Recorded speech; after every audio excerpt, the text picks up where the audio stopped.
Now, there's been a lot of chatter lately about low-cost Chinese EVs coming into the European market and outcompeting the legacy brands. And while some European manufacturers do appear to be on the back foot, there is a whole new generation of EVs coming and they're just around the corner. For Citroen, that new generation starts right now with this all-new e-C3.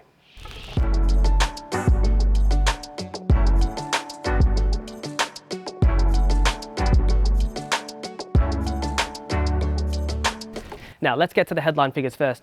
This will cost from just around £20,000 to £22,000 when it arrives in the UK next year, but it still has a 200-mile range. Now, no rivals at any point actually come close to that sort of ratio. Something like an e-Corsa will cost from around 32 grand and have around the same sort of mileage, which is where Citroen sees this car's USP. It's also a funky looking little thing with a sort of quasi-SUV stance, and it's got a brand new interior. So there's quite a lot to get through with this car. Now, this car runs a 44 kilowatt hour battery, which, as I said before, gives this car around 200 miles of range.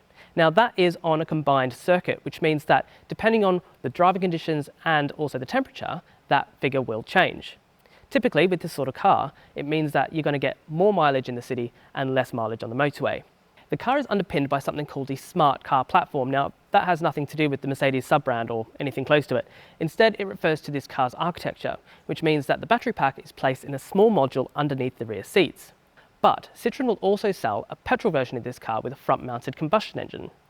Now, this platform will also go on to feature on a range of Citroen models in the future, as well as other cars in the Stellantis range.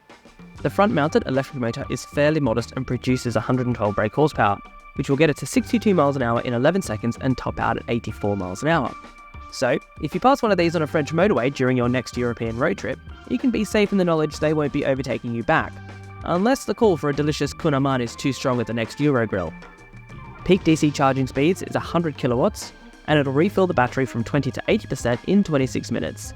So it's not exactly groundbreaking, but then this is a fairly affordable EV.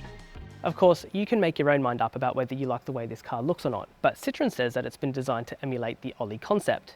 Now, that is a concept car that they brought out a few years ago with a flat face and a flat nose, and it can be seen in elements like these lights with these three lighting sections that are mirrored both front and rear.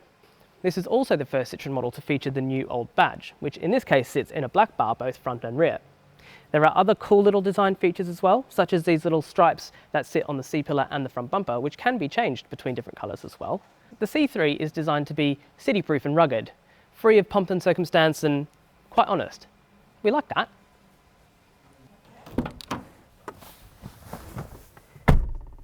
Now in here, Citroen's focus is just as unwavering as in something like a Porsche 911 GT3 RS. The difference is, instead of performance, they've gone for comfort. Now, the first thing that you notice is that these seats are incredibly soft and comfortable, and the whole thing's designed to look more like the inside of a living room than a budget EV. Now, with the C3 being all about value, how Citroen has incorporated technology into the cabin is actually really interesting. The first thing that you notice is how the instrument binnacle has been replaced by a head-up display.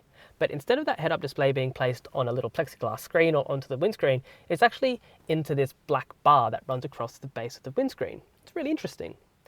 This screen, which is 10.25 inches, handles all of the infotainment and nav functions, but mercifully, Citroen has placed separate aircon controls down here, which also house your heated seats and heated steering wheel. The gears are selected via a toggle switch here, and there's also plenty of storage for odds and ends, such as your phone, drinks, or whatever.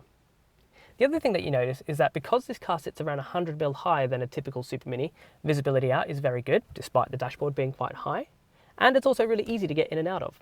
Space in the rear is a little tight, but the car is no bigger than it used to be at just over 4 meters. And the boot is a fairly good size as well, but there is a pretty big load lip to have to deal with. Now, of course, we don't know what this car's like to drive yet, as you'd expect considering we're inside of a Parisian warehouse, but Citroen says it is all about comfort. They've actually put their money where their mouth is as well, because this is the only B-segment hatch with something called hydraulic bump stops, which helps elongate the suspension and make this car feel really comfortable even over really bumpy roads. I wouldn't go expecting a sharp Ford Fiesta ST handling balance, but that's not really Citroen's thing. And how refreshing it is.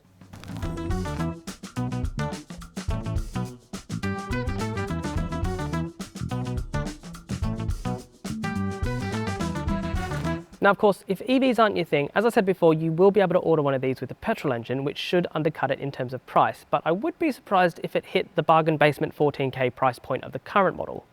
What the e-C3 is a statement of intent from Citroen, because it brings electric motoring to a much lower price point.